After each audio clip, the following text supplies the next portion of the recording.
Hello Internet, Seth Skorkowski, and welcome back to our enormous review/overview/game diary for the epic Traveller campaign, Secrets of the Ancients.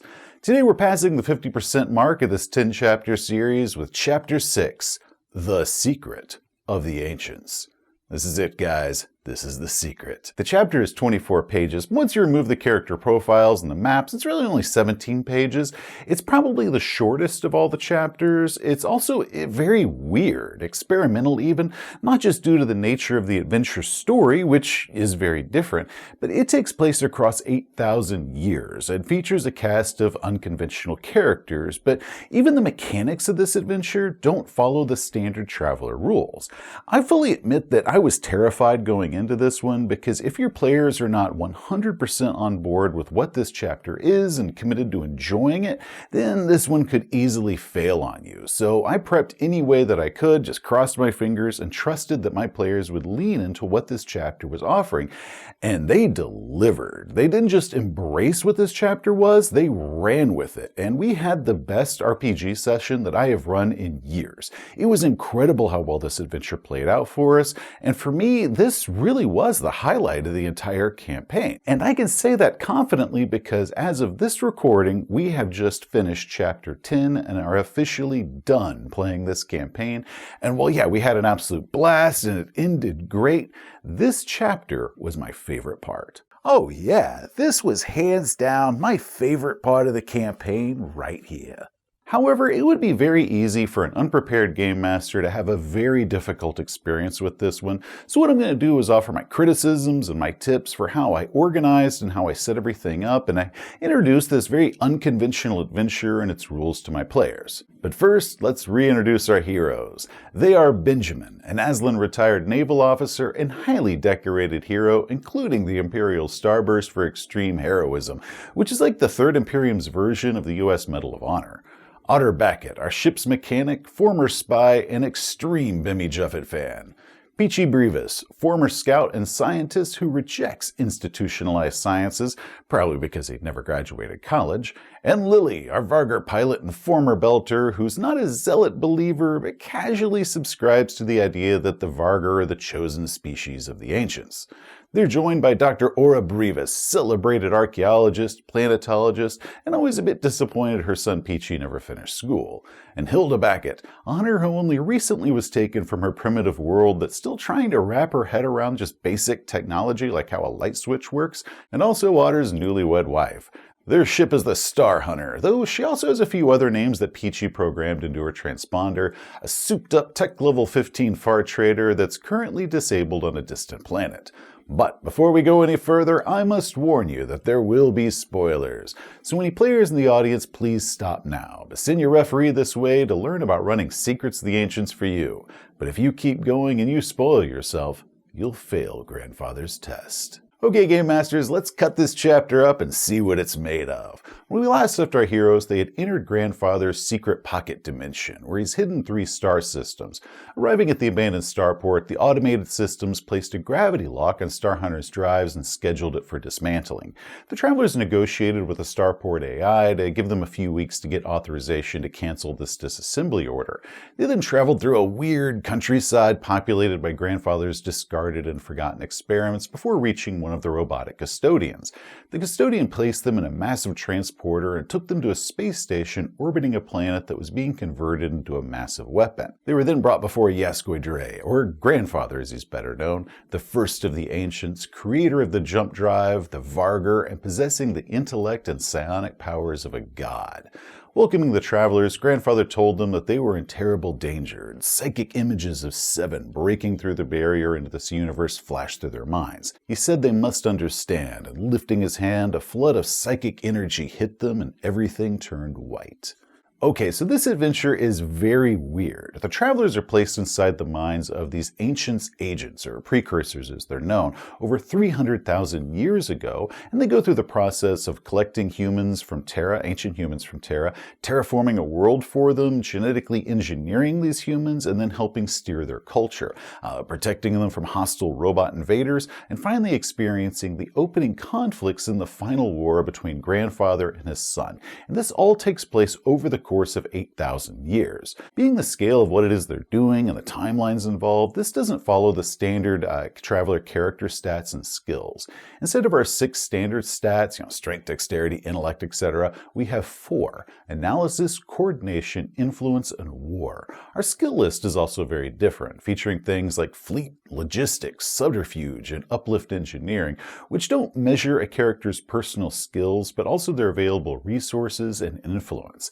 The idea being is that we're not doing just little tasks like repairing a starship engine or talking our way past a suspicious guard or anything like that.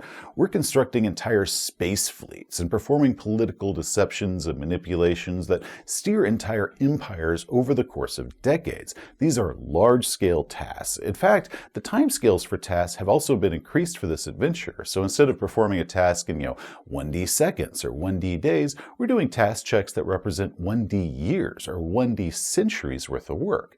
The scenario gives us a few examples of this, such as fighting a space battle is a 10 difficulty fleet skill plus our war, and that takes 1d6 weeks, while establishing a colony on a hostile world is a 10 difficulty geoengineering plus coordination check, and that takes 1d decades. The adventure takes place over 3 episode blocks, each representing objectives and obstacles over the course of the centuries. Technically, there are 4 episodes, but the 4th one is really just a conversation scene. The first 3 episodes really represent the bulk of the adventure itself. After each episode, the player characters are each given 10 advancements points, which they can use to increase their stats or their skills. Now for my game, I added that any skill increased would needed to be ones that were actively used or attempted during the course of that episode. So if they used a skill or at least attempted the skill, they could increase that skill or whichever stat it was, but they had to have used it or attempted it in order to get an increase in it. The adventure gives us 6 pre-generated precursor characters, and they're all pretty interesting, but their stats and everything is just listed here in these blocks instead of written out like character sheet, which is a regular gripe that I have about pre-gen characters in various games out there. The layout is just difficult for players to use. So I created my own character sheets for this type of Traveller adventure, showing the stats and the skills in a familiar layout. For the back side of the sheet, I included all the information that we just covered. That way it's all right there at the player's fingertips for easy reference. Anyone wanting a copy of my blank sheet or the 6 pre-filled precursor sheets that I made, they can find those at the link in the video description below. I'm just extremely proud of how well these came out, and it'd be a shame for me to do all this work on making them and no one else getting to use them out there. So by all means, download them, use them, and have fun with them. Yeah, they look great. Give yourself a gold star. Can we get to the actual adventure now? Okay, so we have 6 precursor characters, and conveniently enough, we have 4 PCs and 2 NPCs, 1 for each. The adventure says that if you have more than 6 characters, to use multiple copies of the AI robot. Now, deciding which player, or more specifically, which character got which precursor, I put a lot of thought into this one. Imiokoi is a human naval officer. Being a human in a joined society, he wants to prove his worth. This reminded me of Benjamin, an Aslan naval officer in a predominantly human empire, so I gave this character to him. Askekuk is a joined technician, and while he's never questioned much about his society, now that he's out in the frontier, his preconceptions have all been challenged and he's begun to think for himself and see the larger universe. This reminded me of Otter, a mechanic who's also been going from kind of a naive to seeing a much larger universe and his place within it. Ayud is a joined scholar of history. He's a bit eccentric and in semi-exile because he's begun to question the status quo and grandfather's vision. This reminded me of Peachy, an archaeologist, a scholar in history who rejects the establishment. Then Gvor, born of the very first litter of Vargr. He is fully aware that grandfather created him and his species, and he is eager to prove his maker that Vargr are the only servants that grandfather will ever need. This had Lily written all over it, so she got him. Erd is a primitive human who was taken from his world, given cybernetic upgrades, and hurled into a much larger universe that he struggles to understand. Well, that's a perfect description for Hilda, so she got him. Finally, Null 836D, an AI robot. I gave him to Dr. Aura Brevis, and while I could come up with some plausible-sounding reason to give my supremely brilliant and educated scientist this analytical genius robot, truth be told that Dr. Brevis was just an NPC, and she was the last of the pre-gens left, so we just stuck them together. Now, I also allowed my players to look over all the other pre-gens and said that they could choose a different one if they preferred a different one than what I was offering out to them. But seeing which ones that I'd chosen for them and hearing the reasoning behind my choosing those characters for them, they were all pretty happy with my selection. And I admit, I also got extremely lucky in how well my group just so happened to have worked out that way where it fits so well. So the Precursors, I'd love to say that I was a genius and that I manipulated things ever since character creation, about a year before that, but nah, I just got really lucky here. Now, one thing to understand here is that the players aren't just playing the Precursor characters. The Travelers are the ones that are playing the Precursor characters, because once all of this is said and done, each of the Travelers is going to remember the events from this adventure from the perspective of whichever Precursor it was that they were playing.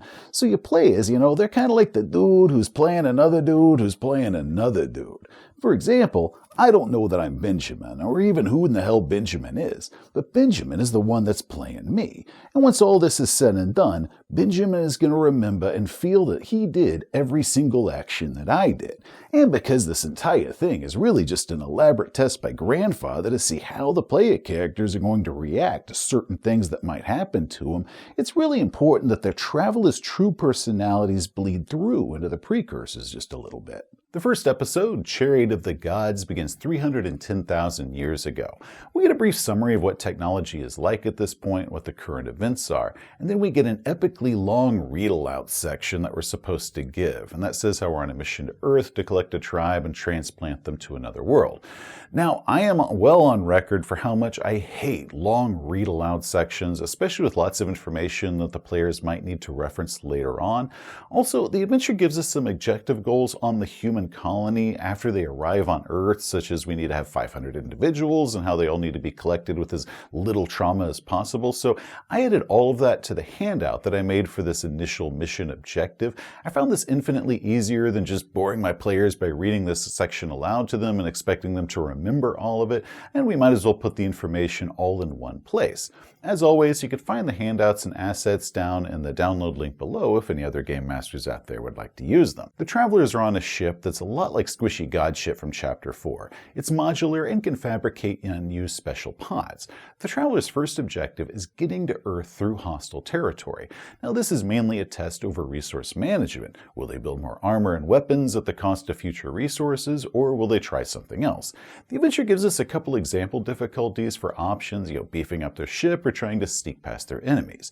Now, because this was the first of the tasks of this adventure, and I knew my players would try to make this one just far more complicated than it needs to be by breaking it down into 50 smaller tasks versus, one or two larger skill tests, I shared these examples with my players to illustrate how these specialized Traveler rules in this chapter worked, while also stressing that these were not the only options, that they could try something totally different than these two, but I wanted to give them examples of how the skills would work in this as far as, what they could do and, how easy that would be with just, one skill check. This was really helpful for us, because Seth said, hey, give me the large plan. No, larger. Kind of like how in the previous chapter against the Hunters, that entire battle was done with just a single die roll. So seeing those examples really drove home the point that he was looking for some broad stroke big picture stuff and not the nitty little details.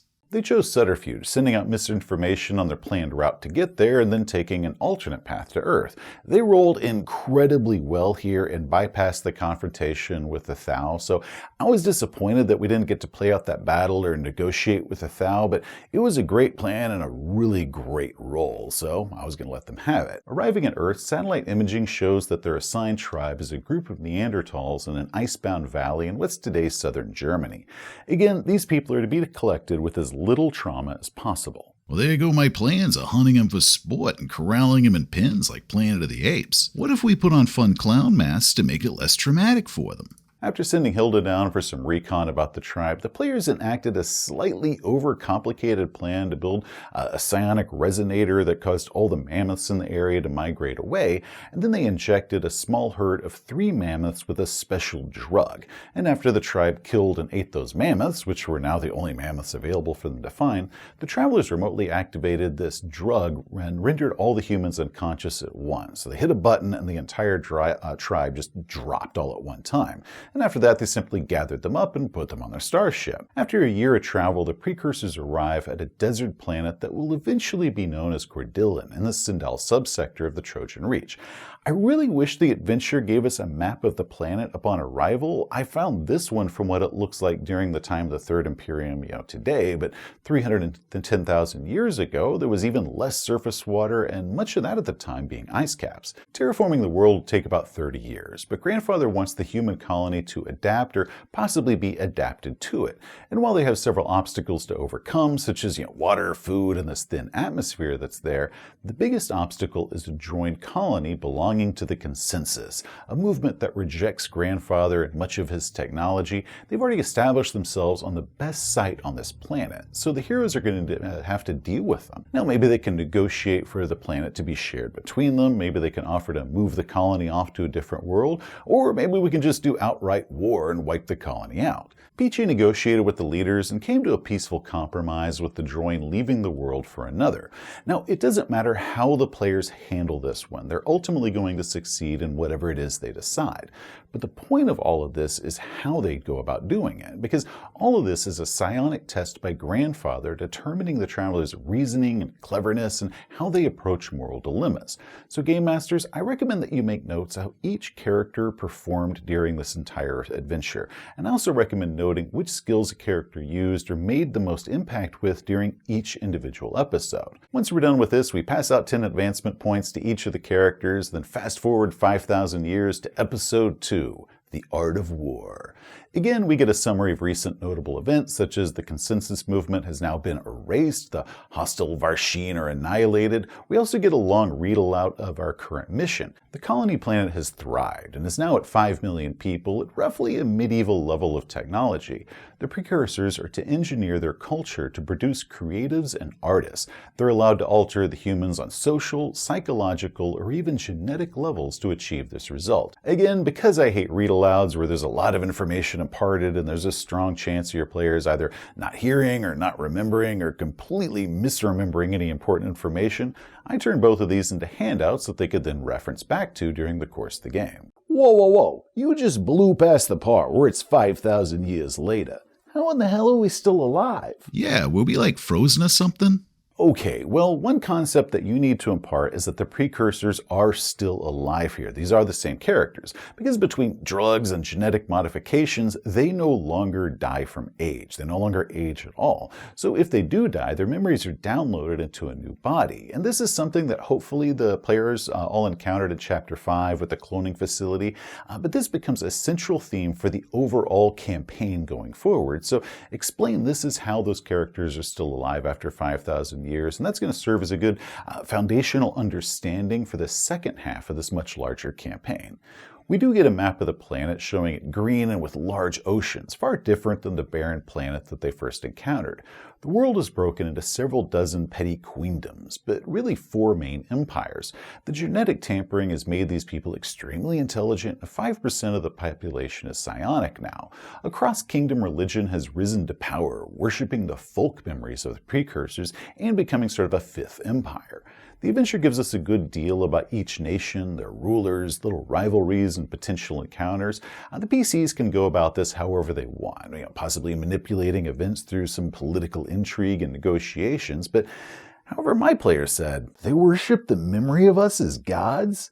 Guys, I think it is time for the gods to return. Well, you know what this means we have to do first? Makeovers! So, decorating themselves as gods, the travelers rode into Dunson, the seat of the church, on these enormous gold chariots that floated on clouds of various colors. Otter took over the church, which he then based off of mathematics. He had this crown that he wore and glowing equations and all the golden ratio and all that all over his robes. Each PC took over a city-state as their domain, and they got into a little competition of who could do the best with it. Otter focused on architecture and the sculpture of stone. Lily took domain over repair it. They focused on textiles and martial arts. Benjamin took Joel. He modified them to be more apt to climbing trees, but also sort of aquatic. Kind of went crazy here when it came to the genetics. They became woodworkers with this incredible merchant fleet that could unite all the kingdoms. Peachy took over Thalio, engineering his people to be masters of martial arts, music, and painting. After a few rolls, it was determined that Otter did the best job of making his people artists. Yeah, I didn't know this was a competition. I thought we were supposed to be working together. You're only claiming that because you didn't win. Yeah. We then fast forward 10 years. We get another read aloud portion as a fleet of unknown alien ships arrive in the system. Again, I made this a handout which you can download at the link below. The invaders don't respond to hails, and scanning them reveals that they aren't starships with crews, but self-replicating robots operating with some sort of hive mind. Shortly after this, the Precursors receive a message from Grandfather saying that he's aware of this new and hostile species, and he's dispatched a task force to deal with them. He orders that the player characters to hold out as long as possible and gather information about these death machines. We've been ordered to hold out and gather information. I know, let's send one of the NPCs out there to see what happens. Yeah. So Hilda led a fleet of ships to confront these alien invaders around an asteroid belt, and she and her forces were quickly wiped out. But the player characters did learn a little bit about the robot's unusual shield generators. That is important information that we should tell Grandfather. So how about I jump away to tell the fleet what we know, and you guys stick around here to see if they use jump technology, which we already know that they have, to follow me. You are clearly just wanting to run away. No, I'm not.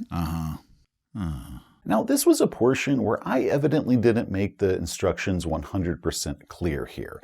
The hope is that the player characters will go to ground down on the planet and observe these robot invaders, gather all sorts of information about them. This is meant to be sort of like, being resistance fighters on cloak and dagger spy missions, that sort of thing.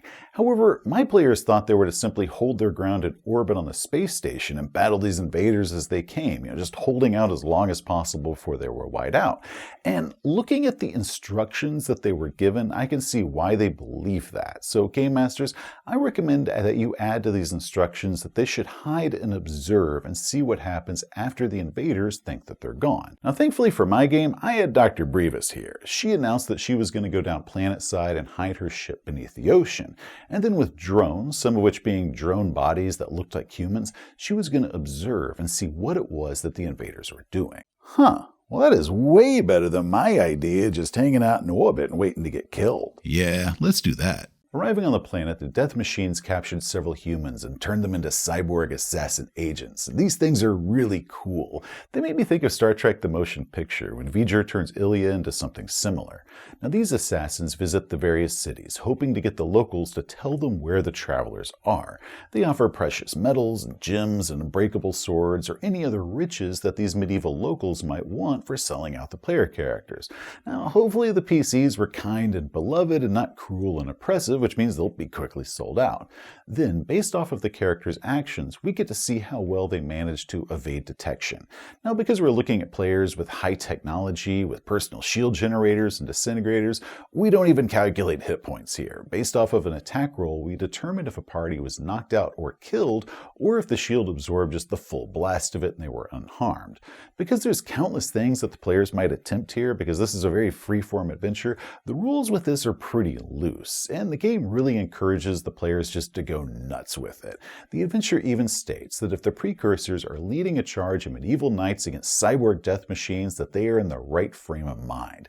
And I really appreciate them giving this as the example, because it really helped me as a game master when approaching this adventure, so just go nuts with it. Now, as for our game, Benjamin's people sold him out. He tried fleeing the city, but was disintegrated and killed. Lily's people also betrayed her, but she managed to escape to Peach's kingdom, where they played a covert cat and mouse game with their invaders and gathering data. Otter didn't even bother going to his kingdom. He burrowed into a mountain, constructing a stronghold. Well, he gathered intelligence on how the alien robots were harvesting minerals, and he captured robot cyborgs and ships to examine them. He ended up gathering the most of the valuable data that they got. After several weeks, the surviving heroes were contacted by 174, one of Grandfather's clones. Now, using a teleporter, he brings the characters to his warfleet, who were about to begin their huge multi-system counteroffensive. All they need is the intelligence that the player characters gathered during their time on the planet. So for every piece of intelligence, there is a corresponding modifier to give as a dice modifier for this war. So for the Battle of Cordillion, the character with the highest fleet and war dice modifiers is to make a single roll to see how this entire thing plays out. And like with the battle against the hunters in Chapter 5, we have the players say what all their plans are, what it is that they're going to be doing during this battle. We might be able to break this down into a task chain to make the final roll easier. The final roll is a 12 difficulty plus any modifiers gained through the intelligence gathering that they did before. Then that's compared against this table. Now maybe the precursors are defeated and restored later on from archived minds, maybe it's a draw, or maybe they give a complete smackdown to these aliens. For our group, it was a solid victory against the machines. Then once the battle's complete, you pass out your 10 improvement points to every player, make notes on how clever and industrious each character was, as well as what skill that you felt that they used the best during the course of this episode. Any killed characters are restored, and then we're off to Episode 3, Shadow of the Sun. This begins 3,000 years later. The death machines have been defeated. Teleporter technology allows instant communication across the galaxy. And with the arrival of Grandfather's sons, the Empire has now been divided into several hundred districts. However, each son has propelled technology in different directions, but incorporating them all together has been problematic.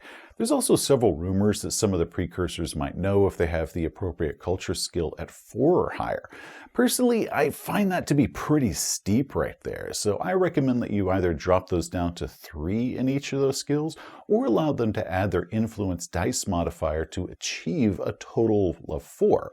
So I prefer that option, as the influence characteristic represents their political sway and connections, and that should help them know different rumors out there in whatever field it is.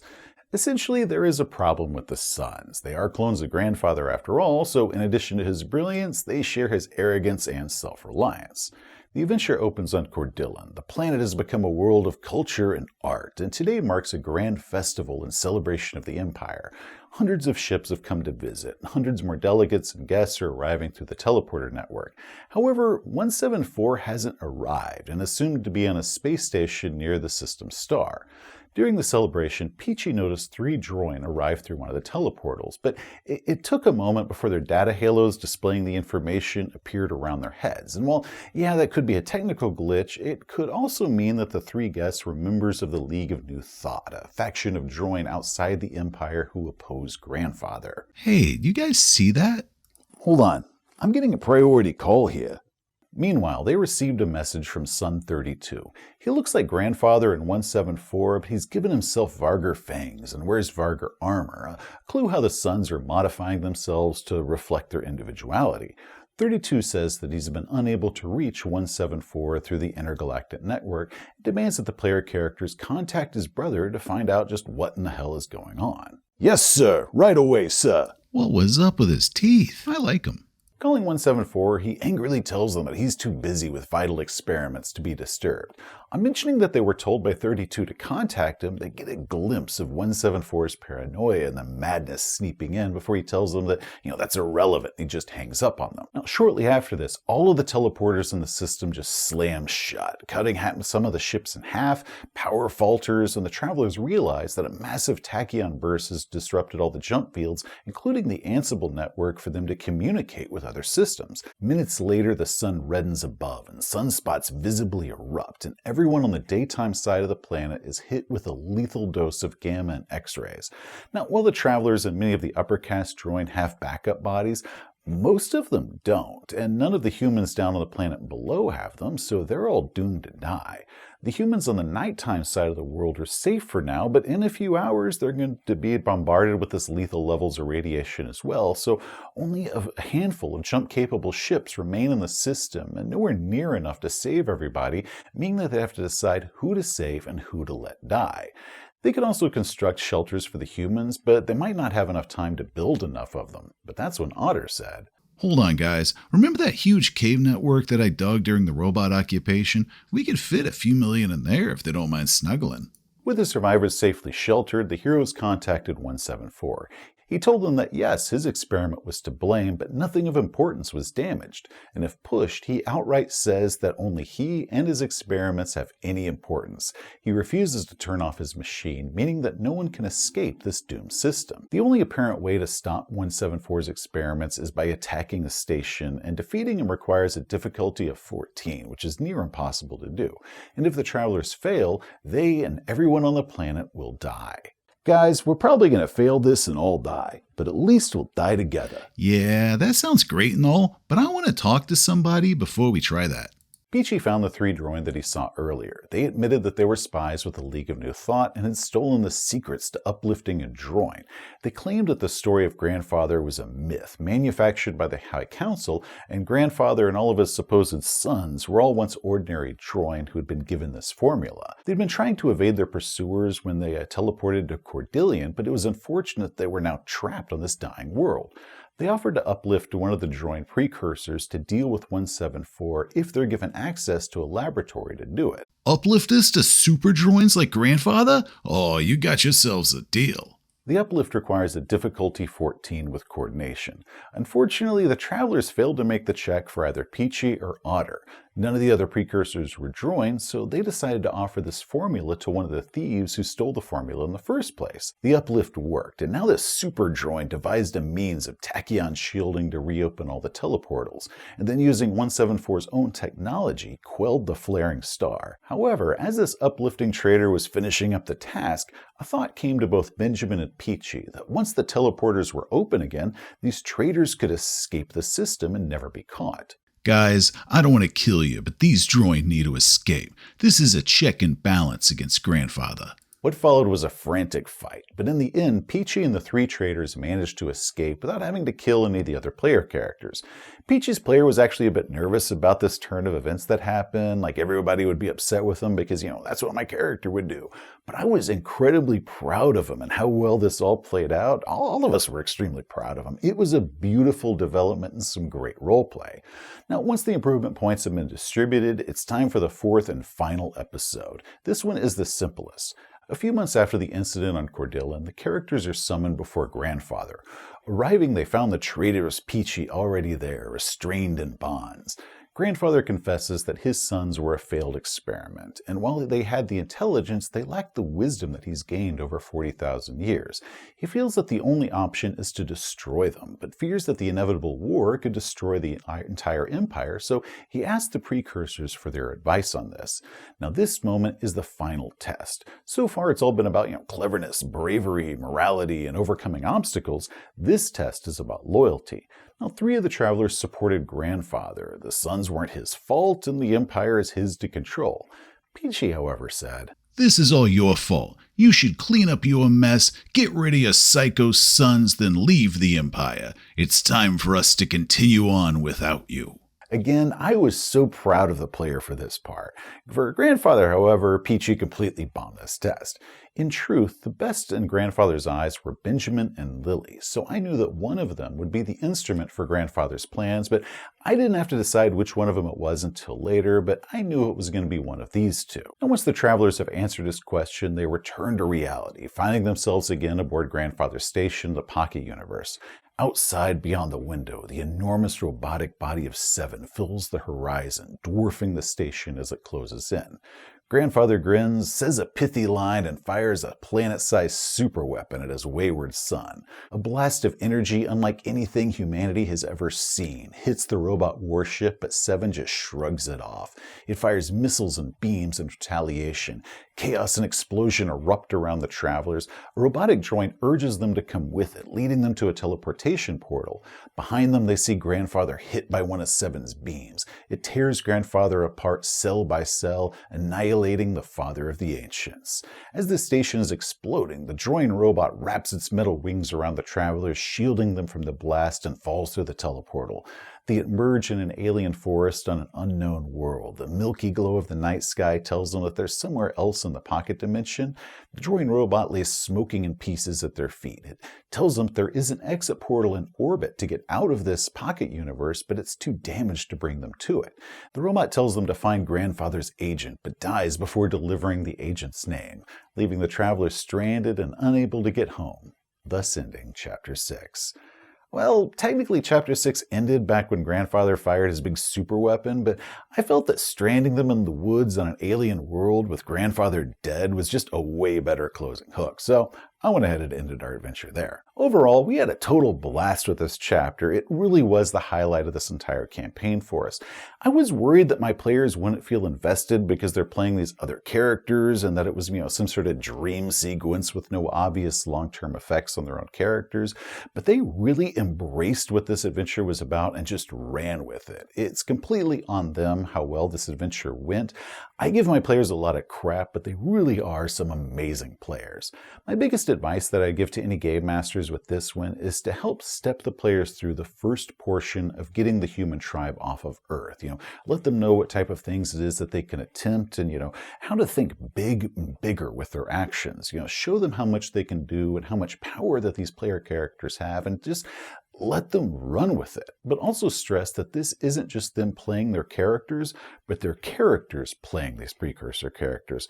After all, their characters are the actual ones being tested here. Now, one thing that I did change with this adventure is after it's complete, the travelers all come out of this being able to speak Droin. Now, that makes sense. They just experienced the memories of 8,000 years of speaking this language, so it'd be difficult for them to, not remember some of the language. However, I also took this one a step further. I gave each character a point in education. After all, I'd say this was a pretty educational experience for them. Next, I mentioned that each of the 3 episodes that I tracked what skill that I felt that each character used the most of or the most effectively. I then converted this to an appropriate traveler skill, and I gave that character a full level in whichever skill that was. Such as Benjamin did a lot of genetic engineering on the human colonists in episode 2, so he came out of this knowing a full level in science genetics, a skill that he hadn't had anything in before. Hilda, who led the attack against the Death Machine fleet, she came out of this knowing how to pilot spacecraft. So each of the characters came out of this chapter with a level of the Droin language, a +1 in education, and 3 levels in various skills that was most appropriate for whatever they used. And if they didn't really use a skill that effectively, such as the NPCs, I gave them a +1 in education for that particular episode. So this whole chapter was a pretty big upgrade for the player characters, and I felt it was a good way to show that they had experienced centuries of memories, like they had just lived 8,000 years, and hopefully some of those skills are going to be useful for them in the coming chapters later on. Anyway, that is it for Chapter 6. Join us next time as our heroes must sneak through a weird Tech Level 7 world in the middle of a robot zombie apocalypse in Chapter 7, The Death of Grandfather.